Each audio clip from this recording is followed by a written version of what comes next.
സർവശക്തനോട് പ്രാർത്ഥിക്കുന്നു.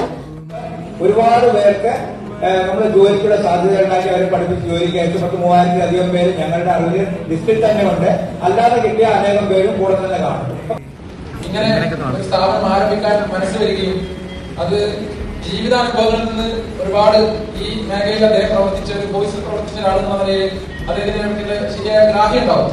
അത് മറ്റുള്ളവർക്ക് പകർന്നു നൽകുക, സമ്പാദ്യത്തിനപ്പുറം ഈ പ്രദേശങ്ങളിലെ കുട്ടികളെ ഈ രംഗത്തേക്ക് ഉയർത്തിക്കൊണ്ടുവരിക എന്ന ഉദ്ദേശത്തോട് കൂടിയിട്ട് SS അക്കാദമി എന്ന ഒരു സ്ഥാപനം തുടങ്ങി നിരവധി ആളുകളെ സേനയിലേക്ക് എത്തിക്കുന്നതിൽ വലിയ പങ്ക് വഹിക്കുന്ന ഏറെ പ്രിയകരനായ MD ശ്രീ സുരേന്ദ്രൻജി. അതുപോലെ തന്നെ ഇന്ന് അഡ്മിഷൻ കിട്ടിയിട്ടില്ല. ഞാനിവിടെ ഇരിക്കുമ്പോൾ എനിക്ക് ഭയങ്കര ഈ ലൈഫിനോടൊപ്പം തന്നെ ഈ ഇരിക്കുന്ന ആളുടെ പുഞ്ചിയുടെ പ്രകാശം എന്റെ മനസ്സിൽ ഇങ്ങനെ അടിച്ചുകൊണ്ടിരിക്കുക. ഞാൻ വെറുതെ പറയില്ല, അവരുടെ സന്തോഷം മുഖത്ത് കാണാനുണ്ട്. ശരിക്കും പറയണേ